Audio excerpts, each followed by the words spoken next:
Hello and welcome to a special edition of Straight Talk with Bren O'Brien and Tim Blow from the Straight.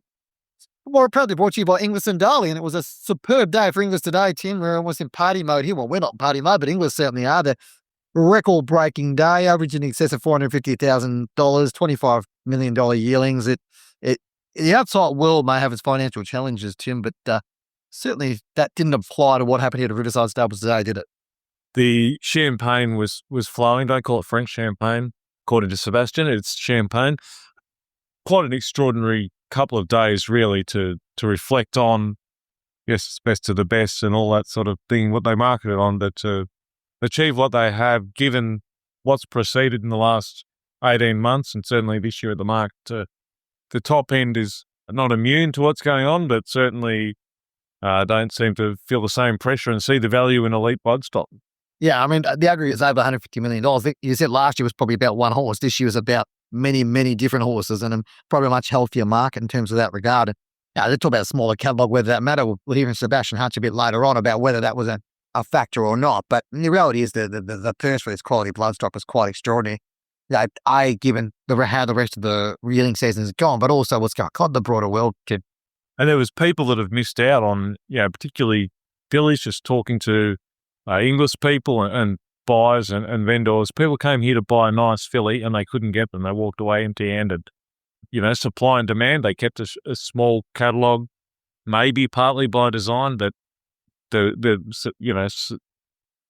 outweighed supply. Yeah, and the biggest buyer of the sale was Tom Magnier. Not surprising, we've seen Coolmore and Tom Magnier play very big at this sale before, spending just over $10 million across 6 horses, 2 Wooden Bassets and I'm Invincibles, and intriguingly 3 Schnitzels, Tim.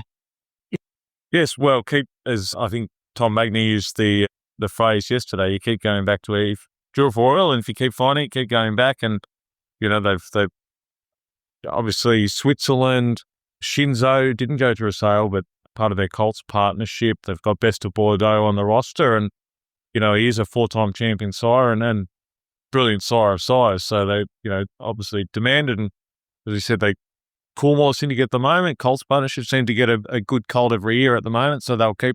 Why not reinvest? Yeah, and you spoke to Tom Magnier about buying a trio of Schnitzels. You'll have 3 sons of Schnitzel at start this year. Is there a point where you go, we don't need any more Schnitzel colts, or now do you play, you try to find the best of them? Simply had 8 sons of Galileo at stud of one, or at stud of one state or stud as well. And, listen, they've all got good pedigrees, and, a horse like Switzerland, they'll be very popular when they go to stud. The top price filly of the sale, and the only filly in the top 10 lots, Tim, went today to John Stewart, filly by Zoustar, the actuary, $2.6 million for winning, a terrific result there. Obviously, that was a highlight lot, but also something as Zoustar for a great result was the $11 stud. An amazing result for them. Sam and Katrina Williams from the $11 stud came across to sell this horse. They were very keen to get the best result they can, and to get the value they get out of that market, where things sat, it was probably one of the better stories of the day, wasn't it? For sure. Money's one thing, but it's the achievement for Little Avondale, the oldest New Zealand family-owned thoroughbred stud. I've been going for 85 years, and that colt comes from a family that they've had from the get-go. So there's a lot of special things about that story, as Sam explained. Goes back, we're 85 years old, selling at the national sales, and we're the oldest in New Zealand. But this colt goes back to a direct descendant of my grandmother's first ever yearling she sold 8 years ago. So this is very satisfying. Yeah, so Bellucci Babe, we raced her over here with a group of guys. We syndicated her on a lease deal. And she was so fortunate, actually. It was after her first race, she won it. Bjorn was locking up for the night and pulled down the roll door, heard a large bang, thought he'd better go back and check it out. And here's called Bellucci upside down with her legs stuck through the bars. So, it could have been all over there. Fortunately, they were able to cut her out, and the rest is history. She went on to be a pretty damn good racehorse on the track, winning 6 in the Winona Stakes under the saddle of Kiwi James Mack. So, look, she was a great horse on the track. Came home, decided to keep her here, to go to Zoustar rather than bring her home that first year. Always sent him to a proven sire off the track as maiden years. It's always been a stud policy. And if you think you got one of the best ones you've got, go to the one of the best ones you can afford. And obviously Zoustar was that boy, and the result has just been magnificent. Yeah, as I mentioned before, Tim, 9 of the top 10 lots were colts. An extraordinary faith in that market. I guess we've probably seen early on in the year, and let's imagine millions, the Fillies were sort of doing pretty well. From memory, the Fillies might have averaged the colts there. The colts definitely fought back in this market, didn't they, Tim? Well, the James Harron's led this, been at the forefront of the Colts partnerships with Capitalist and King's Legacy and multiple others that have gone to stud and made a profit for his investors. We were questioning it, Magic's not questioning, I shouldn't say that, but, where's the depth? How come they weren't as active, some of these buyers? They've kept their powder dry and, come here and fought it out because the rewards still are there if you can land a good colt.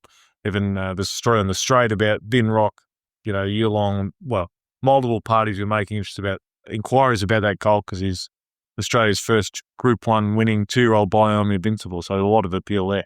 Yeah, and I think what we're seeing now, the result of the fact that we've had a fairly concentrated market. We've had a market Colts market's been dominated by studs that have formed Colts groups with the idea that they build up to take those horses through to become their own stallions, which is a fine model, and that's probably changed a little bit from probably 6 or 7 years ago, where a lot of them were owned by sort of independent Colts fund that then sold them. But what that has done is, for some of those Colts funds, is enabled them, in Vinrock's a prime example, where you can, if you don't have one that's available to, that's sort of connected to a stud, you can quite easily, it's in a good position when it comes to negotiation. And it's something I spoke to James Harron about. Me and James had a bit of a chat over a bit of time after he bought, I think pretty sure it was a Zoustar colt at some stage. It was a brother to Swartz. So it was a brother to Swartz, you're right. We're talking about stallions. And this is what James Harron had to say about the current Colts market. James, you've been at this Colts game for a while, and talk us about where the Colts market's at. And has it changed for you in terms of trying to get these horses? They just have to be targeted on the ones you really want. Yeah, look, it's a very competitive space. We're always thinking about, the horses that can be, the best athletes, but also have appeal as stallions later on. So it's quite, it's quite rarefied air. There's not a lot of these horses produced every year. We try to keep an open mind in terms of our lists, and through, we play every sale really from January, Magic Mains through to Classic, through to Melbourne Premier, New Zealand, and now Easter, and we've actually played every sale, picking out what we believe to be value and the right animals that we think can be part of that process, and A, they've got to be good race horses, but B, they have to have that appeal later on as well. Yeah, I mean, obviously this guy's got a fairly decent recent pedigree upgrade. His Brookford brother winning at Group 1. I mean, how much does that play into your mind for these types of horses? How do you work through it? Does it? Yeah, I mean, I guess it doesn't change necessarily the ability he's got, but it certainly probably changes their long-term marketability, doesn't it? So yeah, look, it's I think the mare's proven that she can get a good horse, and that's number one. And whether that horse won the William Reid or not, probably wouldn't influence us just as much. It probably influences the price a bit because the market obviously, likes to see that they can win at that elite level, and it certainly doesn't dampen our confidence in her. But she just looks like a very good mare. It's an unbelievable family. It's hard to do what she's done already. Her other stock have shown a lot of ability, so it's there, and it's just going to be up to us and the trainer and things to manage that horse and try and get the best out of it. Is the bullishness at the top end surprised you? We had, I think, $10 million lots yesterday, obviously a couple already today. I mean, how does that affect your approach to market? But also, does that surprise you given sort of where the market's been at this year? I think it was trending that way, and it has been for a period, and was somewhat expected it to a degree. I think a lot of high-end assets have trended that way, and it's been across the world. And we've seen bloodstock auctions fold up very well over the last 12 months in that higher tier, and I think people are looking at maybe not buying as many horses and more targeting things they really want, and it is pushing up that higher end. But they're also worth a lot of money if they make it to the top. You get the big multiplying effect if you've got the product, you've got the right stallion with the right pedigree, with the right physique that wins the big race. The studs are paying a lot more for that animal rather than the one that sort of could be an outlier, for example. So that's something which it does make economical sense that they're worth more at this stage, and it's just up to us to balance that across our portfolio to make sure that we're playing at a level at which we can essentially get a result from it at the end of the day. Yeah, and it's an interesting market at the moment because we've got that sort of high demand for, I mean, I guess some of the stallion farms seem to have a higher percentage of those, good 2-year-olds and that sort of stuff at the moment. So if you've got one that's not one of those online horses, it does increase their values. I mean, Vinrock's an example on the weekend that you suddenly have a Group 1 winning 2-year-old. It can catapult their value significantly because there's not that many horses on the market, are there? No, that's right. And, with these, and there's always a big demand for those top horses. And look, I think we've learned this year so far through the sales that it's very healthy. Everyone, look, it can be a bit sticky and it can be, there can be gaps in markets. But at the end of the day, there's a lot of people here to buy nice horses and spend money. And I think it's been a more positive year than anyone could have anticipated.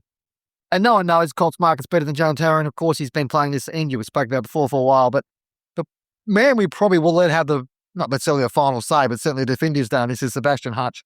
Inglis were clearly very, very pleased. There's a real sense of vindication, wasn't there, Tim, about their approach. If anyone thinks the sales companies are best friends, they are fiercely competitive. Magic Millions and Inglis are they, and we saw the joy and the elation from Inglis this afternoon or this evening when things have gone so well for them. Well, it's been 12 months, or certainly 9 months, and probably 12 months or longer to get horses here and attract support from the vendors, because it is extremely competitive to get the best horses to either Magic Millions in January. New Zealand bloodstock have to play in this market as well, and of course Easter, so there's a lot to play out. And then so to get the right horses here and then get the buyers from all over the world, it's a big exercise and they just feel rewarded, and the results back that up. Yeah, that is what Sebastian had to say about, in summary, of the sale. What was the key to this sort of emphatic success of this sale, do you think? What drove that enthusiasm, that continued sort of strength of the market throughout the 2 days? I would say it's very much a case of reward for effort on a variety of different levels. Nick, good on you. Thanks for that. Fair play to you. Well done with your horse. There's nothing else to stand with. Good on you. Thanks, Nick. I would say very much a case of reward for effort at a variety of different levels. Through the spring, we worked hard to encourage people to support the sale with quality stock. It's, Australian vendors or Australasian vendors are in this wonderful environment where they have a huge number of options as to where they sell quality yearlings, a huge variety in terms of the markets. We promote this sale as the best sale at which to sell quality stock, and ultimately there's an onus on us to back that up. And that's a huge source of motivation for us this year in particular. We wanted to demonstrate to the market definitively that this is the best sale at which to sell quality stock. And I feel we've done that pretty emphatically.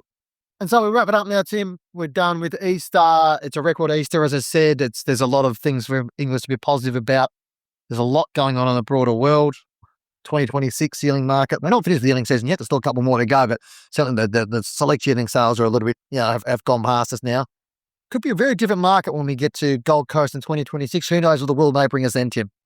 I don't think I'm not game enough to forecast that far ahead. There's the mares sales to come, Chairman's, Magic Millions, a lot of high quality mares and people playing in that top end of the market that Easter serves, and Magic Millions January, NZB, they'll all be at those sales with money in their pockets for those quality mares, trying to get the next $1 million yearling in a few years' time. Thanks for your time, listeners, on Straight Talk for the last couple of days here. We'll be back on our regular schedule. We'll have a special guest, hopefully a special announcement going on Thursday's edition. But for now, we're done with Inglis Easter. Thanks for your time, and we'll talk to you soon.